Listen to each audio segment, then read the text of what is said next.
Hello, everyone, and welcome to the Hash It Out Show. I'm your host, JB. I'm being joined by my good friend. You can catch him on CrescentCity.com, CrescentCitySports.com, and also catch him on Max Preps. My good friend, Mr. Vashawn VK Jones, my brother. What is going on? How have you been? Not much, man. Not much. I'm good. On fumes, man. I'm like this. It's a long week for me. I just can't wait till Thursday because I got fall break coming up. So I got a 4-day weekend. So I cannot wait. I'm dealing with work and I'm dealing with finals from this early semester. So VK's got a lot going on right now. So, I'm just looking forward to this weekend to get some much needed rest. I understand that, my man. Plus, you got the 1008 show to do later tonight. Yeah, Total A show, dude. Yeah, got to make a little appearance on there with Courtney Hogan and also Tori Davis, two good guys that really know the game. They just need my little expertise because it's working in the media, getting some behind the scenes stuff. So I'll be on there later on tonight at 10 o'clock. Luckily, that's just an hour, and that's it. You know what I'm saying? But I got a lot of stuff I got on my plate, so hopefully I'll be done with everything by 4 o'clock 4 p.m. before 4 p.m. tomorrow, and you might not even hear a peep from me. I don't know if I'm gonna watch any AEW tomorrow. I don't know. I might Yes, get my butt indeed. to sleep when I get home. I hear you. All right. Yeah, we're going to go ahead and talk about week 6 of high school football here in Louisiana. I want to go over the Saints, little Tulane, little LSU for a little bit. But let's start with the Saints, man. The Saints coming up short against the Minnesota Vikings in London. Will Lutz had the chance to tie the game with a 61-yard field goal, and it was a double doink when you felt all of New Orleans' hearts just drop when it happened. What are your takes about the game? Well, looking at the double doink, looking at all that. Well, plain and simple, I'm just gonna be honest with you. I really think this is just not the Saints' year. This is just not their year. It's just the Saints are not getting any kind of breaks. I think the league got some against us again. So, and some people is like, it's kind of unprofessional to talk about the refs. Yes, I'm talking about the refs. This has been going on for all season long. Some questionable stuff in some of these games. I don't understand what the league got against Marshawn Lattimore. I don't know what it is. What did he do to you for y'all to call some stuff that's unnecessary? So I don't understand it at all, and y'all missing some stuff. But then it don't make it better when the Saints don't execute what they need to execute. Then on top of that, um, you know, Lutz made a 60-yarder, and you hope that he would make the other one, and he had the distance. But like I said, this is a sign of the old Saints, how they used to lose games. And this is what it's looking like. That's why I'm saying this probably is going to be a long season for the Saints if they don't get it together. I like Dalton as the starter right now. You know what I'm saying? Jameis, we hope he can get healthy, and he needs to. But at the same time, I think Dalton did a very nice job last week leading the offense. It's just the fact they still got to fix some things, still got to patch some things up. And, but like I said, I think this is going to be a very long season for the New Orleans Saints.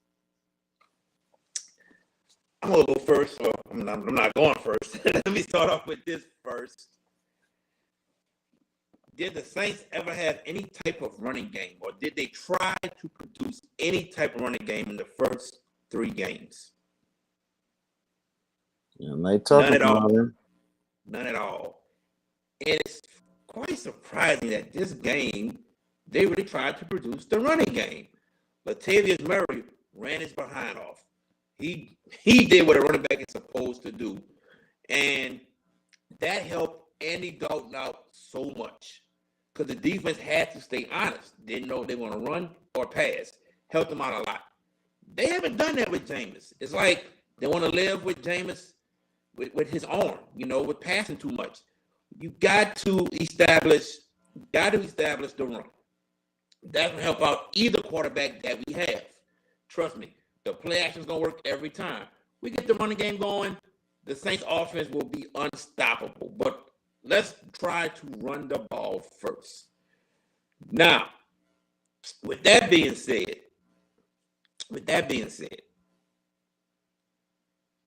I'm not blaming the refs for anything because the refs going to make bad calls. And did they make bad calls in that situation? Yes. But it wasn't a game-deciding moment like the pass interference against the Rams in the conference championship. The Saints had opportunities. I believe the Saints fumbled twice on special teams. Am I correct about that? They did. Will Lutz missed a 61-yard field goal to tie the game up. Didn't happen. He didn't make it. So those are things that we got to correct. And then, to me, the team is not very disciplined. It's just like the back in the day Saints with before the Sean Payton era, So we got to get disciplined. We got to correct these mistakes. All in all, to me, there was no difference from what we've seen the weeks before with this offense, except they got a running game going. We got to continue with the running game going, get more discipline, run some play action, and then things work. I'm not giving up on the Saints yet, but let's see what happens. If we can get 2 wins in a row and get to 3-3, then let's go from there. Let's try to get some momentum and move on from there. Well, I just hope everybody make sure they have the medicine for Sunday since they're playing against the Seattle Seahawks, which is going to be an interesting game in itself. So have your blood pressure medicine and all your other meds be ready for Sunday, because you're about to have another heart attack game, none of those heart palpitation games. As a Saints fan, you're used to it. We're used to this crap. That's what it is. It's not crap, but we're used to this stuff, But it's going to be another one because I don't think the Saints should take Seattle lightly. I think for the first time since West Virginia, Geno Smith is actually playing decent football. He is. He's actually playing decent football. And like I said, I'm like this, the Saints defense, they better get on. If they don't, he's going to light them up on Sunday. But it's just a fact, hey, I'm just saying what I'm seeing. There's not a lot of things going their way. The run game, you make a good point, Jared. The run game just got to keep it going. But will they continue? We just ain't seen that even with Peyton. So, we'll see what happens. All right. I think we're going to see another Lattimore fight with DK Metcalf. I think they're going to get into it. The last time they played, they did. That was last year, I believe, in Seattle. Russell Wilson was hurt. Man, yeah. I'm like this, man. Forget that fighting, bro. Just go ahead on the field. The reason why I say that, because we know how talented Matt Lattimore is, and we know how talented DK is. And the way it lit up last Sunday, all I'm gonna tell you is this: he's gonna have to try to have a game to redeem himself, and he's gonna need it against DK because DK is licking his chops right now. Let me say this. I've always said this when it comes to Marshawn Lattimore. When it's big receivers over 6 feet, Mike Evans, Julio, DK Metcalf, Marshawn shuts them down pretty much. But when we got receivers 6 feet and shorter who are very shifty and are fast, he has a problem covering them. You saw it this past Sunday with Justin Jefferson. Jefferson killed him, 10 receptions, 147 yards.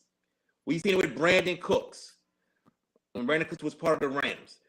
He has a hard time with the shorter receivers. He has a hard time. It's the honest to God truth. But if you're a big receiver, he can handle his business against you.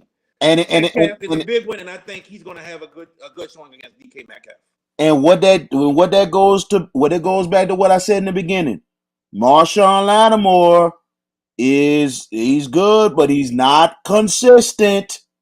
I kept on saying, people saying he's one of the best corners. No, he's not. You got to do it every week. I don't care how big he is. I don't care how small he is. If Deion, Tyler, all these other folks who are the best secondary in the league, what they did, week in, week out, they took on the best receivers and shut them down. He's got to do it every week. He cannot just do it against big receivers, and I'm kind of tired of that. You should be. you should. You should be. Oh, thank y'all for tuning in with us. Let's go to LSU. LSU defeats the Auburn Tigers in Auburn 21-17. And all 21 of those points were from being down 17-0. I'm gonna go first, man. I was kind of impressed with LSU. They found a way to win, never gave up, continued to fight and claw their way back into this game to win. Halftime adjustments were very, very huge. And I also got to give credit to Jaden Daniels, quarterback. Okay, his accuracy is a little off on some of these passes, but he is the quarterback that LSU needs because he can escape out the pocket. He's mobile. That is the extra thing that they need with this offense. So I give him a lot of credit because he made a lot of plays happen with his feet. The defensive side of the ball, Greg Brooks was not having a good game at all. Missing tackles, getting beat, but he made the biggest play of the game when he got the interception that pretty much sealed the deal for LSU. So I give Greg Brooks credit because he wasn't having a good game that game. He was getting got. Credit the coaching staff. I'm not the biggest Brian Kelly fan, but I credit the coaching staff on the adjustment that they made going into halftime to come back and win this game. Because Auburn didn't score another point. And LSU scored 14 more points in the second half to come back and win. So I credit the coaching staff, credit the football team. Just way to fight, way to keep fighting, never giving up in the game. Okay, my turn. Big ups to Greg Brooks. Greg Brooks Jr., the son of Greg Brooks, former Shaw Eagle. So he wound up going to West Jeff later on. But at the same time, big ups to him, the transfer from Arkansas. But at the same time, I was not impressed with LSU. LSU actually got on my nerves on Saturday. The reason why, no way in hell this game should have been close. LSU should have dominated this game. Auburn is not good. They have a lame duck coach. And no way should have been 17. Third string quarterback lighting you up? Come on, man. Come on, man. You're a better team than this. This was supposed to have been the coming out game for LSU. This was supposed to be the breakout game. Because you know Auburn should be 2-1. Actually, what they're 2-2 or whatever. What? 3-2. They're 3-2. 3-2. Well, they should be 3. Well, they should be what? What, 2-3? Because I don't know how in the world Missouri lost that doggone game. I still don't know. But at the same time, Auburn is not that good. And to me, I'm sorry. LSU should have dominated this game. And they didn't. They let Auburn in it. They was down big. Good. I'm going to say this. One good thing, they did come back. Good adjustments. But now you got to put it behind you. Jaden Daniels is hurt. We don't know if he's coming back. The way they played, if you're going to send a serious message going into this week's game against Tennessee in your house and plus an 11 a.m. kickoff, it smells to me LSU is going to get burnt, roasted, toasted, burnt to a crisp against Tennessee. I'm telling you now, might be a good game, but LSU don't usually fare well in the daytime. Not this early. Tennessee is that good. Tennessee has the two toughest weeks of the season. Now, I talked with my friend George Peppers about it. I said, the Tennessee's good. Yeah, they're good. But are they Georgia ready? Are they Georgia ready? Meaning that top tier team you got to get over. Are you ready for them? The next 2 weeks is going to tell. If Tennessee takes out LSU, they got Bama at home the week after. Now, if they take out both LSU and Bama, I can say they're Georgia ready because they have to go to Athens. So, plain and simple, for LSU, they got to put this behind them and they got to be ready because Tennessee is coming with a lot of heat. Whole lot of heat. And I don't know if LSU is going to pull it off because there's a lot of odds against them. And if you look at the point spread more than anything else, do you know, even with what's going on, even what happened, that Tennessee is just a 4-point favorite? Yes. Just a 4-point favorite in Baton Rouge. Not a 8. I would have gave them maybe 8 to maybe 10. Not a 8, not a 10, not a 14. 4-point If they're a 4-point favorite in Baton Rouge, they would have been an 11-point favorite at home. That's how they do that. And right. I know, but I know, but I'm surprised still that it's 4. I expected it to be at least maybe if it would have been no 10, 8 or 10, I expected it to be 6 or 8. But I'm surprised they gave them 4 because I know Vegas knows something. Yeah, they know a lot. But at the same, I know they know something. But at the same time, something don't smell right because come on now, LSU don't play well in the day. They might have won their last maybe 2 games in the day, maybe, but they don't hardly do well in the day. That's why I'm disappointed. To win the Tiger Stadium. It is, but it's more harder to win in Tiger Stadium at night. Yeah, that's Not in the day, at night.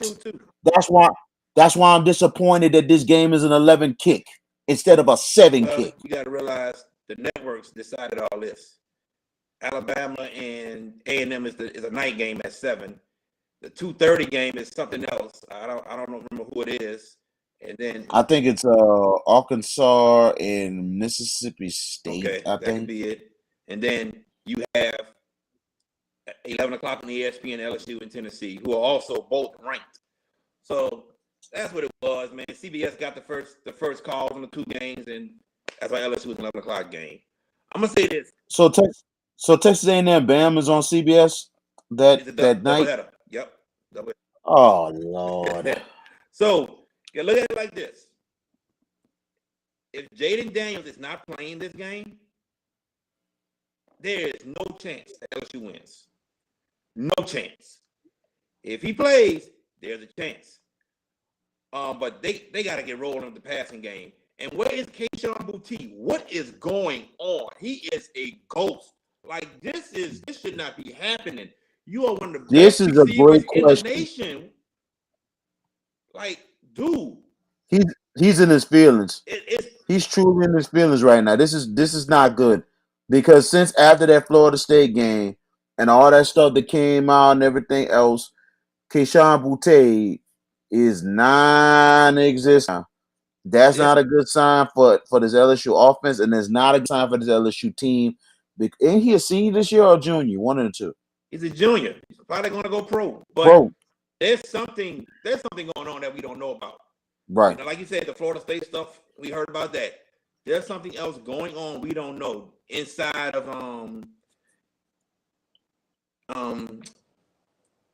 team-wise, internally. Something internally is going on that we do not know about. Yes. And he is just not showing up, man. And this is hard to watch because he is a stud. He can play. Yeah, but, and other people got to step up too. Other people on the offensive line. Everybody got to be on the same page this Saturday. It doesn't matter if Daniels is a starter or Nussmeier. They all got to be on the same page if they're going to stay in the game against Tennessee. This is a good Tennessee team. Now, and especially the defense, if the defense let this third string quarterback throw for over 300 yards against them. What you think Hendon Hooker's gonna do? Hendon Hooker might go for 500 yards on these people. You about to light him up. Thank you. Oh man, He has improved Tulane. and I'm gonna let you go to Tulane. But look at Hendon Hooker and go look at his games this year and how improved he has made. I remember a couple of years ago, I said he needed to get better accurately because he kept on overthrowing people and everything else. Now look at him.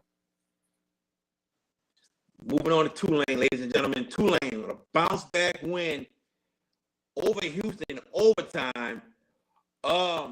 Tulane, in my opinion, should be undefeated. Should be 5-0. Going to Houston and get a big win.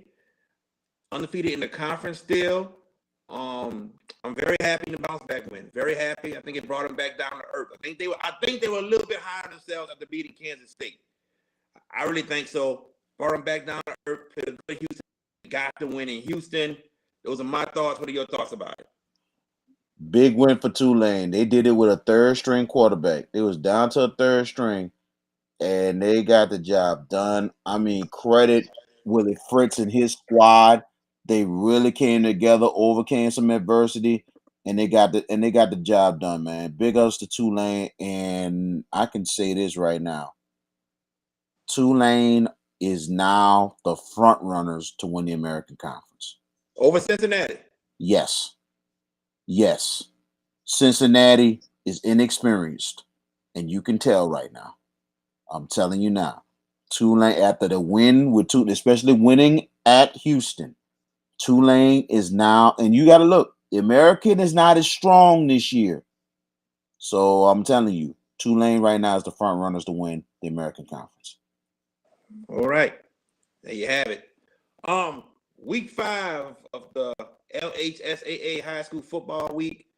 I'm gonna go first. I got pretty much one thing to say. That's about it. Man, what about Scotlandville over Rummel, man? What about Scotlandville over Rummel? I told you. Scotlandville was gonna beat Rummel. I appreciate you for giving me the shout out on Crescent City. Was it Crescent City or Max Preps? Max Preps on Saturday. Yep. Thank you for giving me the shout out on Max Preps for the call. Yes, I told you Scotlandville was gonna win that game. Rummel went for 2, went for the win. I was kind of shocked. I don't know if Coach Monica didn't have faith and trust in his defense anymore, and that's why he went for 2. But I said Scotlandville would get the win, and they did. And that's the only thing I got from that past week. Scotlandville with the win. Well, first of all, I do want to congratulate you. That's your upset pick. My upset of the week didn't go through either. And lost big. Thank you, Higgins. Thank you so much. Making me look bad again. But it's okay. It's all right.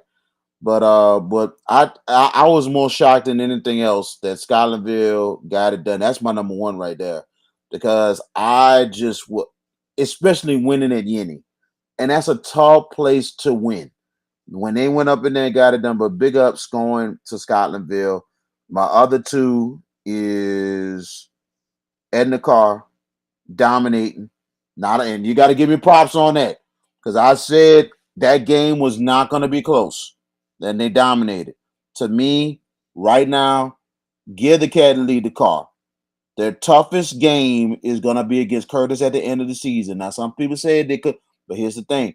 Curtis got a good running game, and they've been playing better since they lost to Zachary. So that last game of the season is going to be something. Now, Carr should not take all these other opponents lightly. They got Holy Cross this week. But at the same time, they should keep things going there. Big ups to St. Aug. They bounced back big time against Jesuit last week. And now they're trying to get things going this week. And I believe it's probably, I know they got Rumble in 2 weeks. I think it's, I don't know, it's Brother Martin or somebody they got. But they're coming along good.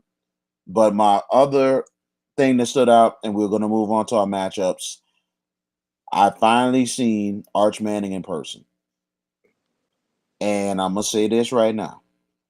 We know that he has a lot of attention and all that stuff. One of the most attention grab because of the name and all that. But Jared, I'm gonna say this and I'm gonna say this now, and I know you probably seen him, and I seen him in person finally. From a basketball court to football field, what he's doing, Arch Manning is special. Arch Manning is special. He's put everything together. All the shortcomings, everything, he has put them all together. He's throwing the ball well. He's looking for people. He's escaping. He's doing everything right now and carrying Newman, even without their best tight end, Will Randall. yeah, Will Randall. They're still finding weapons. They're still getting. He's still getting to the people. I like what he's doing, and his maturity is ridiculous. And he's such a humble player off the field. He likes to have fun, but he is really leading that team. And like I said, Arch Manning and Newman got something special this year. They got a big matchup this week, though. But at the same time, I like what I seen with Arch. Who does Newman have again this week? Bell Chase. Yeah, that's right. Over at Bell Chase. That's right. Hey, I've been critical of Arch sophomore, junior year, and you've heard me say it this year after seeing a lot of highlights against these tough opponents. I say Arch doing his thing, man. Arch looking good. Got to give Arch all the credit in the world, man. And man, it's gonna be a show in Texas when he has so much talent around him. It's gonna be a show, I promise you. And I'm like this: is he the best quarterback in the state? He's number 2 on my list. I still got Eli. Well, I'm talking about this year. Yeah, me too. Holstein right now to me, Holstein is number 3 to me because of the fact of his injury. Just because of his injury, he's number 3. Okay. Number 1 is AJ Samuel. Number 1 is AJ. Number 1 is AJ. Number 2 is Arch Manning. 3 by default is Eli Holstein. If Eli Holstein would not be hurt, I would probably put Holstein number 2 or tied at 1 with AJ because he is that good. But the injury is a key right now. But he's number 3 right now on my top 3. Right now, 1 is AJ, 2 Arch, 3 Eli. The thing that hurts AJ, and it's sad. You know, they look at AJ and they see he's only 5'10", 5'11". Arch and Eli over 6 feet. But AJ can throw the ball, can escape the pocket, has good field awareness, and has good vision also. And you even seen it more this year without a true star wide receiver. Last year was Aaron Anderson. The year before that, I forget the kid name. He wore number 2, I think. I don't remember. But this year now, car is so complete. AJ just dishes one. So he's very mature, and 5'10", 5'11" is not short. It's not that short at all. But you know, when they look for a quarterback, they want somebody over 6 feet. I'm like this. He's not 5'9", 5'8". All right. He has a nice enough size. He can look over his lineman. He's not that small. He can throw the football. He can run. To me, I hope to God somebody outside of Hawaii looks at him. I hope one of those state schools pick him up and steal him because he's gonna show why he's that good. So trust me, whoever AJ Samuel, and I know you're close to him. I hope, and I hope his family is watching this. I hope somebody gets him, and I hope he goes to that school and shows the nation what they are missing. It's a lot of schools that should be looking at AJ right now. I agree. From left and right, a whole lot, and it's sad. It's sad because the guy can play. He can play, and he has experience. Yes, he has experience. A 4-year starter. That's a rarity. So I'm like, and he's qualified. He's got the grades. What's the problem? And I know one of these schools is gonna get him. And I hope it's good Hawaii's looking at him.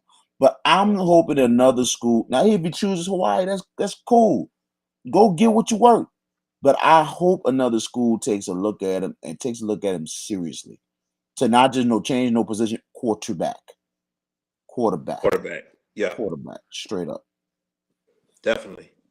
Thank you all for tuning in with us on the Hash It Out Show. Now, let's get into week 6. Let's get into our matchup and our Oh, did you predictions. do the tally, my friend? Oh, you probably did. I didn't have time, my man. I didn't That's have okay. time. That's I okay. get some time, I'll do it. Okay. Because I just wanted to reveal the tally, but it's okay. We'll sooner or later, ladies and gentlemen, we'll have our records up, and we'll go from there. That's But right. continue. All right. Thursday night, West Jeff Stadium. Horsemen 1-4 Bonneville at 2-3 West Jeff. Coach Willie Brooks will get his first district win of the year against the Bonneville Bruins. I got West Jeff. Well, it looked like Thursday night is JP night, man. It's amazing. We got some other JP games coming up on Thursday, so that's something else, and a good time too because my fall break's coming up. So there you go. For the weekend might be a good night on Thursday. I ain't gonna lie. Looking at the matchup, might be interesting, but I'm gonna take West Jeff because of the veterans and everything else. I think the experience is gonna come through. I think Willie Brooks gets a big win on Thursday. Definitely. West Jeff gets the win. We agree. We go across the river. Joe Yenny, John Eric, 0-5, taking on Grace King, 1-4. Where my boy Charles at? I know Charles watching. I know you're watching, Charles. I see you on the Facebook part. I see you, Charles. Talk about that Grace King. We were supposed to have Charles on the show if Grace King won. When that was 2 weeks ago, and they gave the game away. Yeah, we were gonna have him on the show, but not happening. You gotta earn your receipts, baby. That's it. You gotta earn it, man, bruh. I'm just gonna say this: if John Eric loses to Grace King, I might not speak on John Eric for the rest of the football season. I don't know if I'll be able to get the words John Eric out of my mouth if they lose to Grace King. They better not lose to Grace King. They shouldn't lose to Grace King. But if they do, oh my God. Oh my God. Man. Charles will talk about this for so long. We beat Eric. Wow. Who would expect John Eric to be 0-5? Not me. Giving up over 50 points a game. Almost 45, 48 points a game. I'm 43 years old. I'm 43. That's how old I am. I remember John Eric a little bit in the 80s, through the 90s, through the 2000s. I've never seen a John Eric team this bad. Never. In my wildest, not even the Billy North days, I have not seen an Eric team this bad. Well, all I'm gonna say is this: if Grace King pulls off this win, this will be the biggest win in Grace King history if they win on Thursday night. If they win this game, this will be the biggest game in their school's history. And I think some furniture moving is going to be happening at Everett if Grace King wins this game. There's going to be some furniture moving, if you know what I mean. I know exactly what you mean. I'm not going to say what's going to happen. I don't want nothing. I don't want change to happen. I'm not going to say that at all. All I'm going to tell you, there's going to be some furniture moving if Grace King wins that game on Thursday night. But I'm gonna stick to my Marrero neighbors at Everett getting the win on Thursday night. All in all, I'm gonna be there Thursday night. Are you going, my friend? Probably not. Oh, probably man. not. Probably not. I already told Charles I'm gonna be there, man. I was hoping you'd be there. But it's on you, man. You come join us, man. Maybe we'll go get drinks after. Just let me know. But but I'm definitely gonna be there Thursday night. But I'm going to stick with the Marrero folks and hopefully get a win. But it's gonna be closer than the experts think. I got John Eric too. I got John Eric. So we're both on the same page with John Eric. Mm-hmm. All right. Sophie B. Wright, 4-1 at Haynes. I got Sophie B. Wright. I think Sophie B will bounce back this week after getting their first loss last week. I think they'll bounce back against Haynes Academy. Shout out to Coach Everett Bates and over in Old Metairie. But we're gonna go with Sophie B. They're a better team. They're definitely a better team. All right. So be right. Now, ESPNU, Friday night, I believe. ESPNU. So I can get it up. There it is. Zachary Broncos going to Woodlawn. Now, this is going to be on TV because of two high-profile quarterbacks, Eli Holstein at Zachary and your guy at Woodlawn. I cannot think of his name. I'll go pull his name right quick. I'm about to pull it up also. Yeah. Go ahead and do it though. Go ahead. Yes, sir. All right. Yeah. While you pulling up, this was the matchup they wanted on ESPNU. Eli Holstein, a 5-star quarterback. The quarterback for Woodlawn is a 4-star quarterback who has committed to LSU. Eli Holstein going to Alabama. With that being said, there's a possibility that Eli Holstein may return from injury for this game. Possibility. We shall see. Even with that being said, I still have the Zachary Broncos defeating Woodlawn of Baton Rouge. So I have Zachary. Okay. So you have Zachary winning that one. Interesting. Ricky Collins. That's it. Thank you. Yeah. I just got it pulled up. Yeah, that's gonna be a great matchup. We just got to see if Holstein does play on Friday. If he does, it's gonna be interesting. Good thing I can probably catch it on the ESPNU. I know they'll have the replay of it. Yeah. So it's gonna be. I think Woodlawn is gonna give them a tough game. It's gonna be a real tough game. This is kind of a do or die for Woodlawn to try because it's been so much high expectations for Woodlawn this season. Mm-hmm. So much high expectations for Marcus Randall to try to take this team to the next level. So it's going to be interesting, but I think this is a big game for Zachary, regardless of Eli Holstein coming back or not, for them to get their season back on the roll. And I think the coach from Zachary is going to have them ready to go. I think it's going to be interesting. I'm agree with you on this one, Jared. Zachary, it's going to be close, and they'll win it. They'll pull it off at Woodlawn. All right. Morgan City, 1-4 at Vanderbilt Catholic, who is also 1-4. I'm going Morgan City. I know why you picking Morgan City. And guess what? I'm gonna pick with you. I think I'm gonna go with your cousin to get it done. Vanderbilt has suffered a lot of injuries this year, and Vanderbilt has been really just going down the tubes. I think Morgan City gets win number 2. I think they get win number 2 this Friday. There we go. And also shout out to I gotta think it's Chris Singleton. Chris Singleton, who used to work out there in the Bayou. That's his alma mater. So hope you're watching, Chris. Morgan City might get their second win on Friday. Yeah. And also to like we mentioned on Mr. Dangerfield that used to play over there too. Shout out to you as well. St. Charles Catholic, who got a big win over Vanderbilt Catholic last week, is going to Abbeville. I think this is gonna be a good one. St. Charles Catholic still missing his starting quarterback who was injured.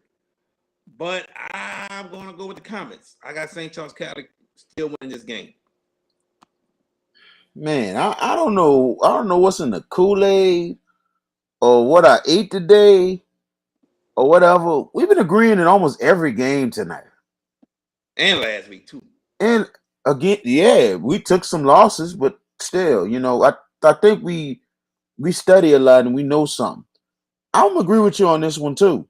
St. Charles Catholic looking to get themselves bounced back after a couple of those losses, those tough losses they had. I'll tell you, Wayne Stein has his team trying to get, like he said, it's a team that can get better. And this is a game that they can really kind of catapult and get things going to try to defend their title. I like St. Charles Catholic. All right. We're going to Lake Charles. We are going to Lake Charles, Louisiana. The St. James Wildcats taking on the Lake Charles College Prep Trailblazers.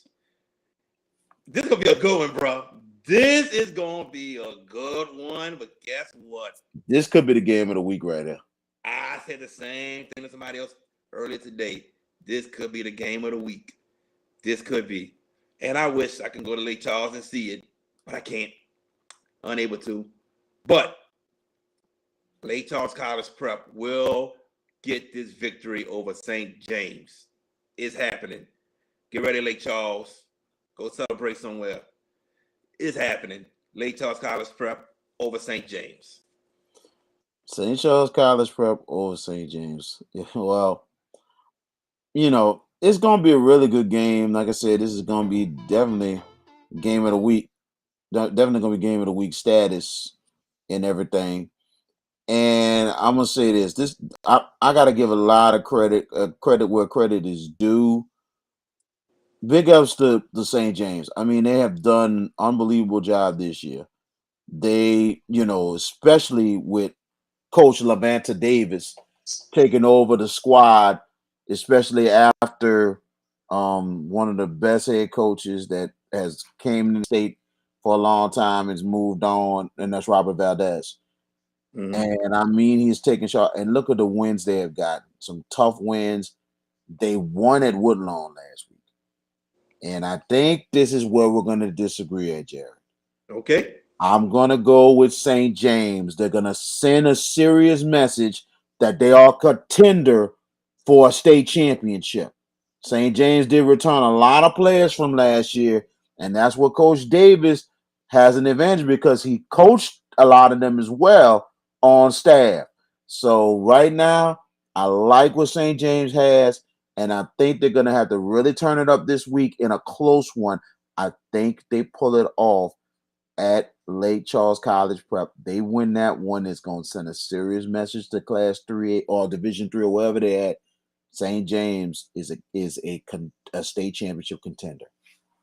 I know it's going to be jumping at Lake Charles Boston Stadium. It's going to be jumping. Coach Bates is watching with us. He says St. James for the win. So he agrees with you. Hey, I like that. Coach Bates agrees with you. All right, so we're going to go right down the road, I-10 to Highway 90 to New Iberia. Turling's Catholic, 5-0 at Westgate, 5-0. Another game that could be game of the week. Yes. I'll let you go first. Man, see, I'm gonna give you credit, Jared. You digging in the crates tonight. I tried. You ain't just getting the local games, in the big state games, and I like that.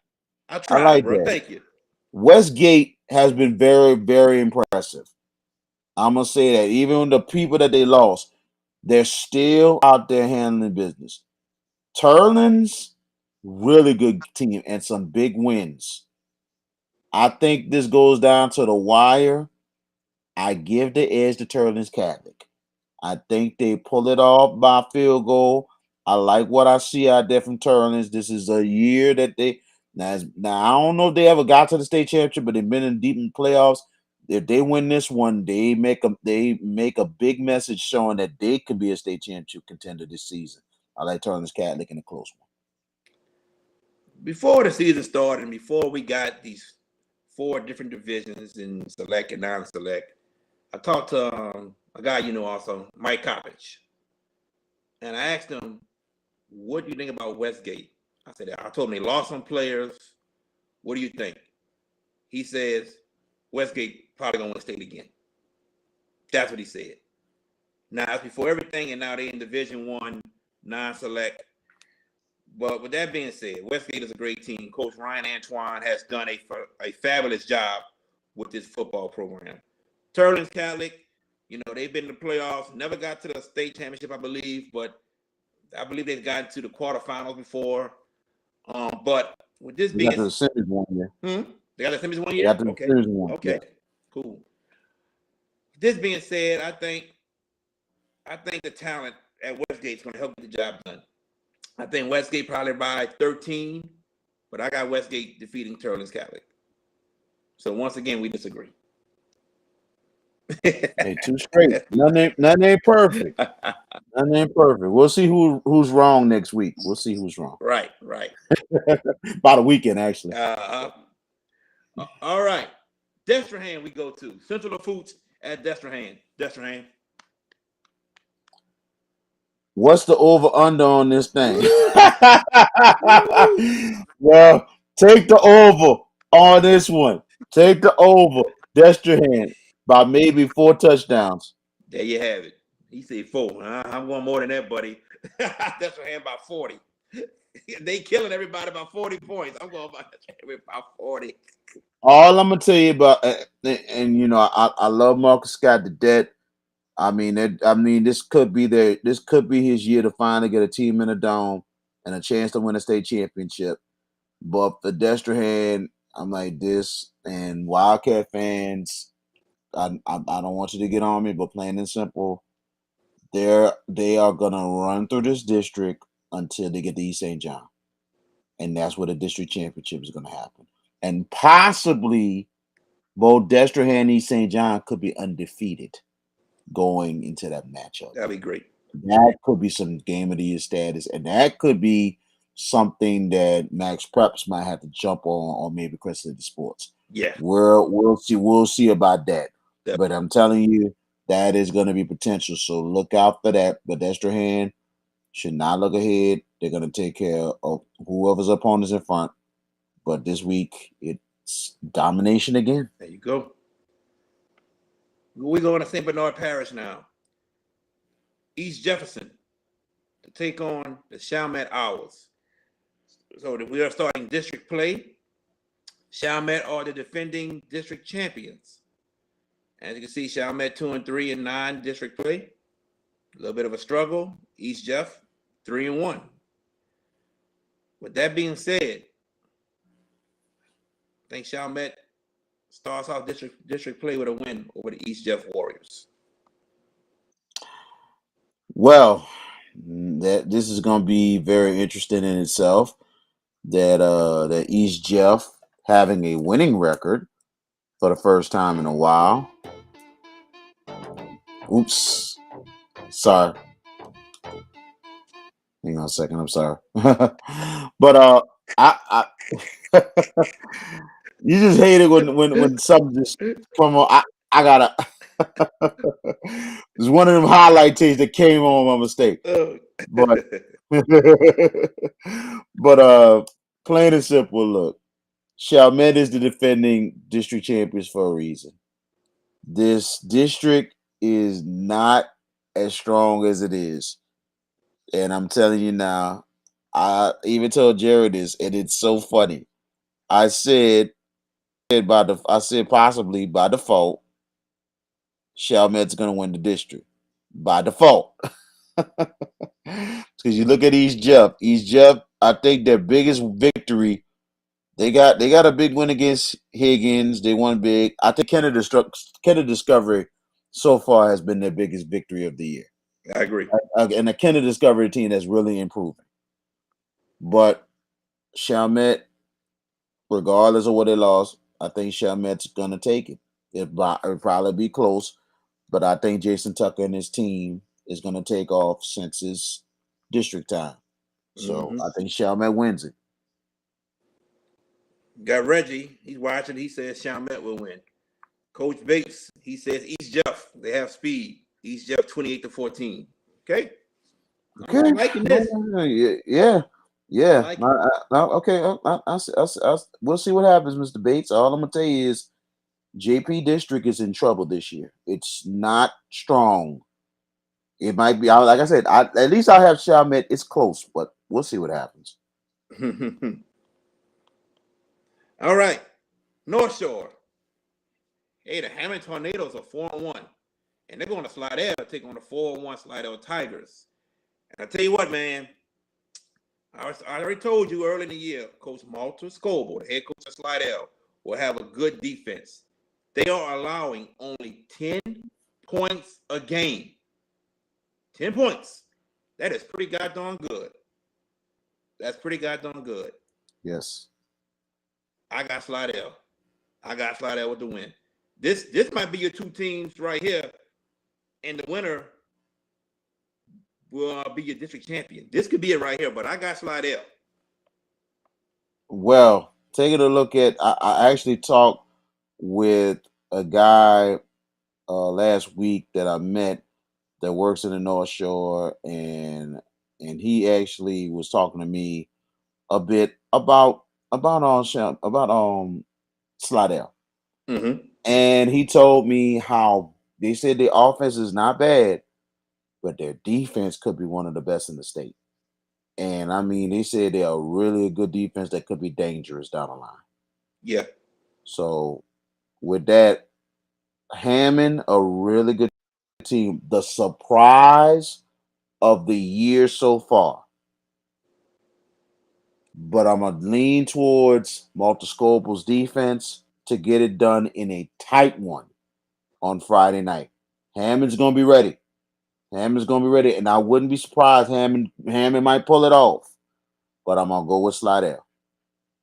Cool. Reggie and Coach Bates agree with us. They got Slidell. We coming to the West Bank. Hart Memphis Stadium. 1-5 Helen Cox against 0-5 Higgins. Hey, man. Higgins 0-5 and Eric 0-5. That's Jesus Christ. And East Jeff has a winning record in JP. Yeah, East Jeff does. Oh, man. Look, man. This is probably going to be a good game, to be honest with you. Going to be a good game. Might be low scoring, might be high scoring. I don't know. But I'm still predicting a good game. But I'm going Helen Cox Cougars. I'm going Helen Cox. Coach Emmanuel Powers and his team. Jared, you're too nice. You're too nice. You're too nice. You're too nice. You're too nice. I mean, this is VK is time. It's time for VK to be real. This ain't gonna be close. It ain't gonna be close. No, Helen Cox by 20. Helen Cox by 20. This is not gonna be close. I'm sorry. I tried. And I feel bad for Clifford Harris and Higgins. I really do. But after last week, Helen Cox big. I'm sorry. I'm done with that. I'm done. I'm sorry. Okay. We both have Helen Cox, but he got him big. All right. Because you got to think, Helen Cox is a way better team, and they have played a tougher schedule. And look at the losses; it was close games, and then they pulled off the upset against Kennedy.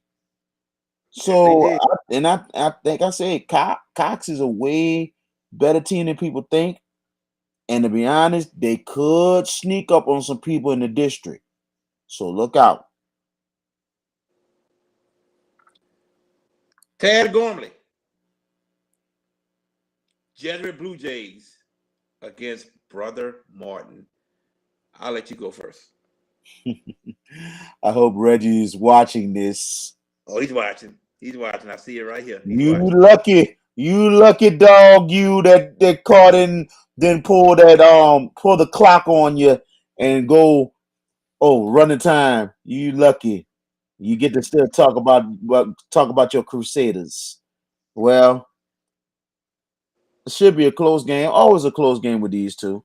Biggest crowd of one of the biggest crowds at Tag on the other year. besides Jesuit Holy Cross. This is going to be good, but I'm going to go with the Blue Jays pulling off with the win against Brother Martin in a close one. By field goal, I'm going with Jesuit. Not because of Reggie, because I think Jesuit might pull this thing off. It's going to be close. Reggie says Brother Martin did not play against Carr. Did you mean, Reggie, did you mean did not play well against Carr? Is that what you're trying to say? Because guess what? They could have played well, Reggie, and still got blown out. We're going to keep it real. Going to keep it real, Reggie. All right. 40-7.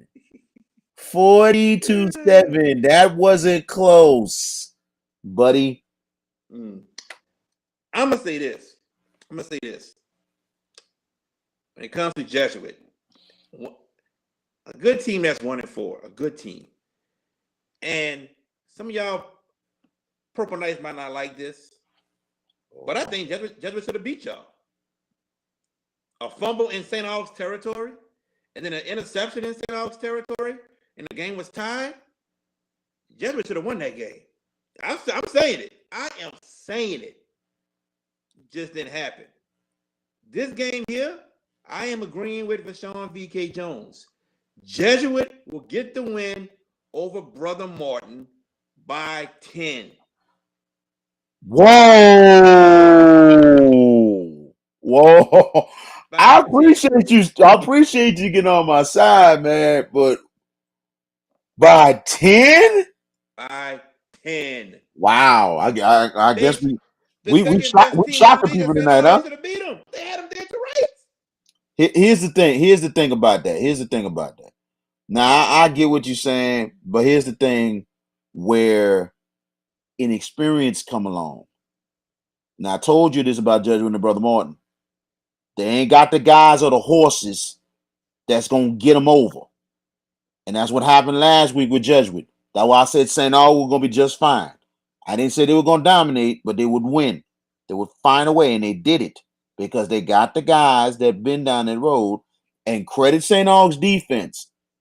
A lot of redemption after the week before against Carr. A lot of big plays. So credit St. Aug. But at the same time, Jesuit might have could have won it. But I'm not gonna say all that. But for that, yeah, Jesuit is gonna be close. But I'm surprised you're gonna go with about 10. But I get it. I definitely get it. You know, I think, like I said, Brother Martin, they ain't got the horses either. They got that West guy. But yeah, we'll see about that. You know what I'm saying? I think I think we're good. We're on the same page a little bit with this because somebody's not gonna be happy after this week. 2 straight losses. It really stinks it up the high heavens in the Catholic League, right?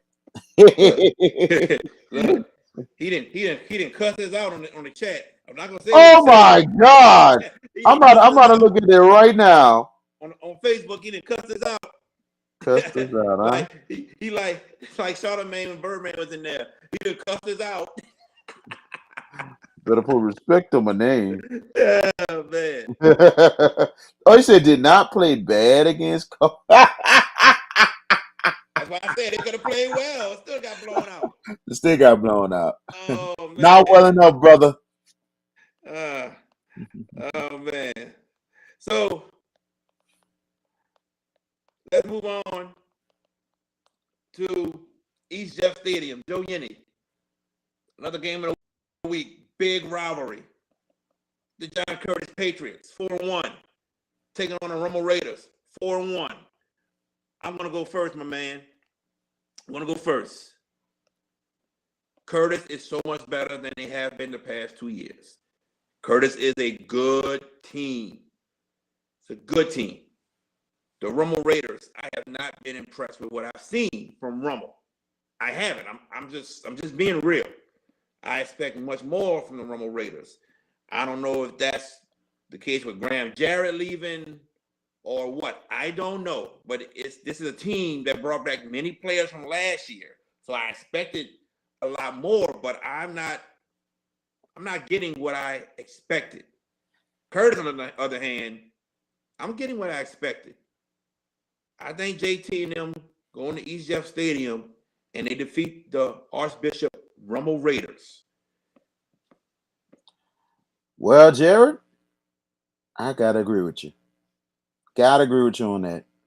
John Curtis has been playing much better since they lost to Zachary. Last week against Holy Cross had the lead throughout, but Curtis in the last few minutes they pulled it out for the victory. I think it's going to be really close against Rummel. Rummel is definitely going to be ready to play, but I think Curtis is going to, you know, handle their business, running the ball very, very well, keep Rummel off the field. That's a formula that Curtis was going to use for the rest of the season, especially when it comes up to against Card in the year. So I like Curtis, especially the way they've been playing lately. So I like the Curtis Patriots getting it done against Rummel. Gotcha. Reggie says Holy Cross should have beat Curtis. Reggie, Agreed. I'm gonna say this, Reggie. I'm gonna say this right quick. Holy Cross should have beat a lot of teams that they had the lead over. They don't know how to finish games. So guess what? I say no, they shouldn't have beat Curtis. Until they could finish a game with a lead, then I say they could beat somebody. I'm gonna say this. Well, comparing this year to last year, Holy Cross was not in any game last year. That's correct. That's correct. Comparing to this year, they've been in every game. And you know they'd have to just get over the hump. But I do give them credit because it just showed that they're better. They're much better this year. They just got to get stuff done. They got to really finish a game, especially a big game like that. I think they should have won that game last week. I was just a little shocked that Curtis just pulled that off in the last couple of minutes. They could have won that game. They could have beaten I think it was Rommel. De La Salle. Yeah, Rommel, De La Salle. De La Salle, Rommel. Yes. They should have won those games. I think Holy Cross, to be honest, they should be probably undefeated or maybe one loss. I agree with that. All right, ladies and gentlemen, whatever address you decide to put in, 1000 Barrett Boulevard or 1000 Salesian Lane, it's homecoming week for the Archbishop Shaw Eagles. And who's coming to town? The Landry Buccaneers from Algiers. It's homecoming week. Oh, man. Mr. Vashawn Jones, I know he got a lot to say about this one. I'll let you go first. Go ahead, sir. Go ahead. No, you see, you got a smile on your face because you're going to go celebrate and everything, not to support your brother, man, and everything else, but you're going to go there and be getting a pageantry and the tailgate and all this other stuff. You know, now I'm like this. Landry came off a huge win against Booker T. Washington. And the thing about Landry is this. Landry has been getting better the last 3 weeks. And the thing is, they had to play 4 quarters to win. They have to do it. And they did it last week. Now they have some confidence going into this game. Now, the thing is, Shaw is the better team. They have the better team with David Kinsey, Mike Williams. My thing is this. Shaw better not take Landry lightly. Landry might have not too much on the roster, but I think Shaw's in that same boat. In that same boat with numbers. The thing is, Talk about 80. I didn't look like 80 when I watched the Rummel game. It looked like maybe 50, 60. It's not close to no 80 yet. It is. I'll tell you it is. No, How you gonna tell me? Hold on. What the roster got bigger? You tell me it's not. Wait, what the roster got bigger the last time I came for that game? Because it looked like 50, 60. The roster is like mid 70 to 80. Yes. Okay. I'm telling you. Yes. Okay. Mid 70 to 80. I can see you add people to the team. I get that. You know what I'm saying? Okay. It might be. I'm gonna say this. The Rummel game, I seen maybe 60 players. It might have grew since after then. So that's what I'm saying. I promise you it wasn't 60. Okay. It wasn't 60. Okay. I believe you. It's hard for me to believe, but I believe you. But my brother goes on the team. I know he does. I mean, come on. I'm just saying what I seen. It just didn't look like it. Didn't look like it to me. Okay. You might be right, but it didn't look like it to me. Okay. All right. But like I said, Shaw should have the better team. But if they take Landry lightly and if Landry jumps on them early, expect this to be a close game. This could be a 4-quarter ball game. I got Shaw winning maybe by 10 points.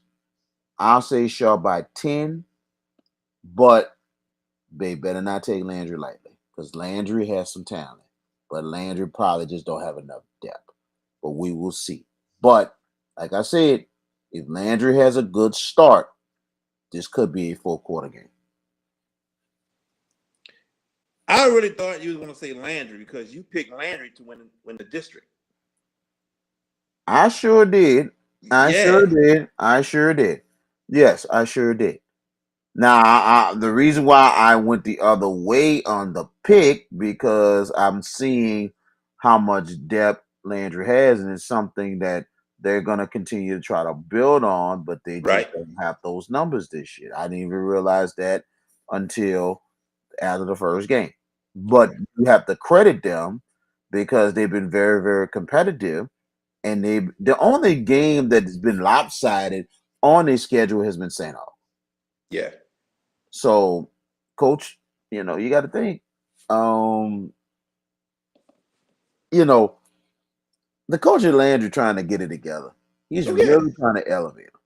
You know, so we'll see what happens. But like I said, I'm looking at the depth, and that's what it is. They did it, but they're coming in with confidence now because of the fact that now we got 2 wins on the season. Now we might have a chance. Now it's district time, and we played a tough district schedule. Now what you're gonna do? It's a new season. Okay. All right. My turn. So yes, Noel Ellis, the new head coach of Landry, and I didn't know this, but I didn't know he went and got Munchie Lego to be his offensive coordinator. And to me, Munchie Lego is a great offensive coordinator. You saw what he did at Carr. You saw what he did at Warren Easton. Now he's at Landry. So man, just it's a matter of time. I think they're going to get that ball rolling at Landry soon. I really think they're gonna have it rolling. Now let me say this: Landry offensive line has trouble blocking. They do. It's something they need to work on. Number two, Anthony Edenberg, their quarterback, got hurt last week against Booker T. Washington. Hyperextended knee. So more than likely, he is probably going to be out this game. Oh, That's a big blow because Edenberg can escape the pocket and run, and he can throw. So that's a big blow if he is not able to play, which hyperextended knee, which I've had last year. Yeah, bro. I don't think we see him this week. Shaw's defense has to keep the quarterback contained, cannot let him escape the pocket, and stop the run. They do those two things, Shaw will win this game. We still got to find ways to get Mike Williams the ball. I still think Mike Williams is the best player on that team, and we're not getting him the ball at all. He scored a touchdown on reverse. Other than that, passing wise, we're not getting Mike no passes. they This ain't working. need to change quarterbacks. I don't know when they need to change. Like I said, I was looking at the Rumble game. I don't think he's that guy. I really don't think he's that guy. Well, time will tell still, man, but they gotta call a couple more passing plays. I know Coach Hank he's a run first guy, always been. But I mean, times has changed. Times has changed. Gotta throw a little bit more. You gotta throw a little bit more. Got to. With that being said, I think Shaw wins this game over Landry, goes to 1-0 in district, and it sets up the showdown with Bell Chase, in my opinion, come next week. But Wow. the Shaw Eagles victorious for homecoming over the Landry Buccaneers. I'm gonna say this, and we're gonna continue with the next matchup. Reggie comes on there. He says VK Jones hates the Eagles because we were spanking St. Aug when I was in school. Now, me and Reggie graduated the same year in 1997. Reggie, I want you to go back and look at your history. I know my history. Do you know St. Aug played Shaw 5 times? Shaw St. Aug faced each other twice. 95. Do you know St. Aug beat Shaw? 94. And St. Aug beat Shaw. No, wait, St. Aug beat Shaw 93. Wait. Let me get my 4 years right. They beat him 90. They beat him 90, 93, 94. They beat him. That's once. Then 2 years later, 95, we faced them twice and beat them. Shaw's only beat us in Shaw's only beat St. Aug in what is it? 90 what? 95, 96? No, 95, 95, 96. That's twice. St. August beat you 3 times. Out of the 5 games, 3-2 is the record. Winning record over Shaw, Reggie. Check your facts and get them straight, dude. Thank you. Right. Who had the upper hand? And my junior year, Right. we sent you home. Y'all remember that? We sent Ryan Clark and you guys home. Ooh. Y'all remember that, don't you? I remember that. I wasn't even at that show yet. I remember it. Mm-hmm. That's right. That's right. So get your facts straight, buddy. All right. All right. Newman going to Bell Chase. Both teams 4-1. Yeah. Another tough test for Arch Manning. Another tough school. So, well, before we go, here's Reggie. Shaw won his sophomore and senior year. Well, both of y'all see y'all the same class. St. Aug won the freshman year and twice the junior year. Well, Reggie, that's still 3-2. Thank you. It's still 3-2, Reggie. You look at it. The only true glory you will ever have is your senior year when you finally won that state championship and you finally beat St. Aug at your house. So that's the only glory you got. So enjoy that. Basketball. See, Ryan Clark keeps emphasizing beating St. Aug in basketball, but don't remember how St. Aug bust his behind. Sorry, Right. Ryan Clark. You're still my man, but sorry. Another tough test for the Newman Greenies with this tough schedule that they have, but I think we know that Newman is battle tested this year. They are battle tested. Yes. They are big time. They're going to the Bell Chase and they're getting this win. They're getting a win. Plain and simple. This is a tough one. This is probably the toughest pick of the week. This is probably the toughest one. The reason why, I know how good Arch is. I know how good Newman is. But Bell Chase is good too.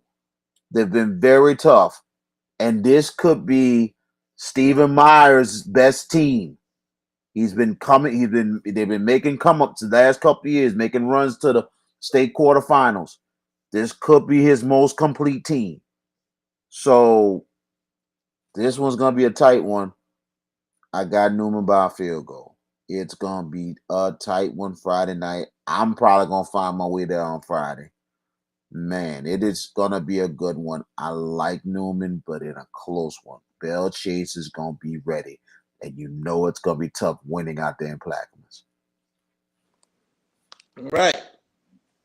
Sarah T. Reed against the Kennedy Cougars. Kennedy Cougars 4-1.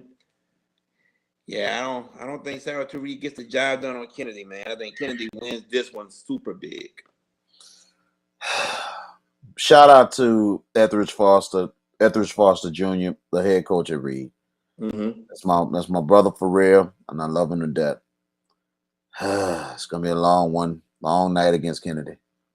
And Coach Elphage, they got some momentum right now, and they want to keep it going. I got Kennedy big as well. There you have it, Kennedy on their way to win a district championship. It looks like. But wait a minute. If they win this week, they still have Livingston next week. Then that's going to be the district championship. The thing you got to hope for is hopefully both teams win because Livingston has 1 loss. So that's going to be a hell of a game. And it's Kennedy's homecoming. It is next Thursday night. Ooh, Okay. And hopefully we will. Hopefully, if I can get an okay, we're gonna try and get that for Max Prep game of the week next week. There you go. Yeah, Go so get it. we're gonna try and go get it. Straight up. But Kennedy. All right. Another game that's been talked about a lot since last week when hearing about the matchup. St. Martin's Episcopal. 5-0 out of nowhere. The surgence of this school in football this year. The rise of St. Martin's in football this year. Star running back, Harlem Berry. They're going to Riverside. They're going to Riverside Rebels. And I think you're going to get a good game, but I think in that fourth quarter, Riverside's going to score some points to put it away. Too much talent on Riverside compared to St. Martin's, who is a very good disciplined team. Riverside has to stop Harlem Berry. That's the game plan right there. If you can stop Harlem Berry, you have a chance to win. But I'm going Riverside Rebels over St. Martin's Episcopal. Well, that's gonna be a really good game in itself. You talk about Harlem Berry. Don't forget about Elijah Davis out of Riverside. Yes, sir. It's gonna be a hell of a matchup between these two. I expect there to be a shootout in this ball game, and St. Martin's will take their first loss of the season. I got Riverside winning in a close one against St. Martin's. And I think Davis and Harlem Berry is gonna put on a show. All right. We're going to Boutique. The Thibodeau Tigers are coming down to take on the Hornville Tigers. Purple and gold versus purple and gold.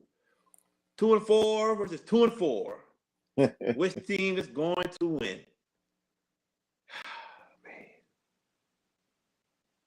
I'm going Hornville. I'm actually going Hornville on this one. I think Hornville will defeat the Thibodeau Tigers in a close one. A close one. And that's what I gotta say about it. right. And I think here's my upset of the week right here. I'm gonna go with Thibodeau. I think Thibodeau will get the win in a close one at Hornville. And I think there might be some furniture moving at the Friday night. If you know what I mean. I know what you mean. If Thibodeau wins, I am not surprised. I'm not. I just talking about it is giving me a bad feeling, to be honest with you, because Hornville should be so much better than what they are. That's just the honest truth when you got that much talent on a football team and it's not producing. It's not producing. Right. And I agree. I agree. You're absolutely right. And that's why I'm picking Thibodeau, because Hornville's so up and down. They're not what they are. That's what I'm going. That's why I'm going with Thibodeau, because I think it's going to be close and Thibodeau will pull it out. I'm like this. Pick the under in this game. Pick the under. And then on top of that, here's the final score. Thibodeau wins 7-6. That'll be your final score, 7-6. All right. Yeah, low scoring score. Cool. Booker T. Washington versus McMain. And I'm just gonna get it out right now. McMain is not stopping Arnold Barnes. He might have another 300-yard game. Booker T. Washington, big.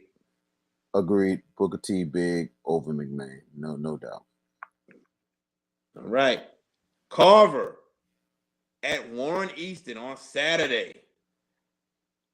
I'm gonna go first. I think Carver gonna put up a good fight early. And I think come late second quarter, second half, Warren Easton runs away with it. I got the Warren Easton Eagles winning this one. I agree. I think we're on the same page on this one. I think Carver's going to be ready to go. I think Coach Addison's going to have them ready. But I think Easton is starting to go on another gear. I think since they lost the car and the return of Jared Johnson has been a big help, I think Easton has woke up. They have woke up and they're going on another gear right now. So I like Easton in this one. All right. Now, last one for the night, everybody. Tag on Mm-mm. Holy Cross at St. Aug. I will go first. I'll let you go last. Holy Cross has had the lead in every game. And those 3 losses, they have given up the lead. That's to Curtis, that's to De La Salle, and I can't remember the other team that they lost to. But they've had leads. They just don't know how to finish. They don't. St. Aug is the second most talented team in the Catholic League. And they're a good team. You go up to Zachary, you defeat them, you're a good team. But they got to beat down to probably the best team in the state, which is Edna Carr. And with that being said, should have lost last week, in my opinion, to Jesuit. A fumble in their territory, in St. Aug's territory, and then follow that by interception, to me, gave the game to St. Aug. I think this is going to be a close game. I think it's going to be a close game. I'm gonna go St. Aug in a close one. I got St. Aug in a close one. Holy Cross, Coach Salt, they gotta figure it out. They gotta figure out how to finish the game, how to hold on to the lead and keep the lead and win the ball game. They cannot be giving games away. And this is a trend that's happening. They gotta figure it out now. Keep the lead, win the ball game. But I think St. Aug gets the job done in a close one. I got the Purple Knights. And this game is This game is going to be very, very close. Holy Cross is just be digging and digging. They're trying to find that big win. St. Aug, they really bounced back big time last week against Jesuit, making some big plays and everything. They're going to have to need their defense again, but their offense is going to have to really come up big. I think the Purple Knights will get it done. They'll pull away and they'll win by 10. It'll be close, but a big play by St. Aug will get it done, and they'll win by 10 over Holy Cross. And I know Reggie is picking. See, he's a St. Aug hater. I know that. I'm not too much of a Shaw hater, but he's definitely an Aug hater. I know it. That's part of rivalries, I guess. Yeah. He still says Carr's kicking game will cost them a title. Well, Reggie, Well, time will tell. Time will tell. I don't know. Like, here's the thing. I don't know. I don't know if they missed any. How many? I wonder how many extra points they missed last week. Cause I know there was 8 for 8 against St. Aug. It was 8 for 8 on extra points. Their kicking game is not that bad, but at the same time, their special teams with the returning and all that stuff, they are top notch. They're big time top notch. And looking at call schedule, they're off this week. But I don't know if you know this, and I'm just looking at their schedule, Jared. Do you know they added a game to their schedule? How? When? I don't know, but I'm just looking at this. I don't know if they added that recently or maybe a couple weeks ago.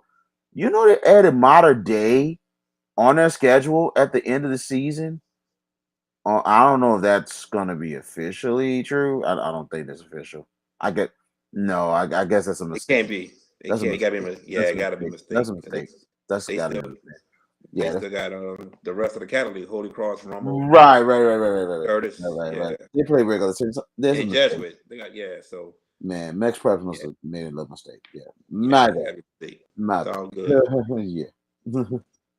Everyone, we thank y'all for tuning in to the show. Got a lot of good games this weekend. If you ain't got nothing to do, go out and catch a high school game. Next Tuesday, we will be back. Getting ready for week 7. Man, this season going by fast. But And I hope next week we might have hopefully records for you next week. We'll do what we can. Hopefully Jared will tally everything up and we'll have records. I might have a little time come this weekend or Monday. We shall see. But I will try my best to have the records and see who's leading and all that good stuff. Any last thing you want to say, VK? Man, thank you for having me on, man. We this is fun. We do this every week. We'd like to thank everybody for coming on there and stuff like that. Just tune in. Tune in live every Tuesday. If not, catch the replay and stuff. Oh, catch me on 1008 Sports coming up at 10 o'clock. 1008 Prep Sports Instagram. On Instagram. I'll be on tonight with Courtney Hogan and Tori Davis. So catch that. No game of the week this week for Max Preps. We just getting some things together, hopefully for the rest of the season. And I'm not gonna lie, we're gonna do what we can to try to get Kennedy and Kennedy and Livingston. I'm getting old, bro. It's funny because all of a sudden my memory is starting to slip just a little bit. He's like, what was his name? What was his name? Yeah, Kennedy and Livingston. We're gonna try and get that game. Hopefully next week. I'm waiting to get the okay from Max Preps to try to get it, and that'll be Kennedy's homecoming. And hopefully we will bring that to you. But we'll keep you posted on that. But no game of the week this week. I'm gonna get the rest, and I cannot wait until Thursday at 2:25, and I can just mellow out until Tuesday. There you go. Well, ladies and gents, that's VK Jones. I'm JB. We are done for the day. Catch us here next Tuesday, I should say, 8 o'clock p.m. As we get ready for week 7 when that time comes. But this is week 6. Enjoy your high school football. Enjoy some LSU, Tulane, and try to enjoy the Saints. Hopefully we can get some wins going with the New Orleans Saints. Some good news. Yes. Until then, y'all take it easy.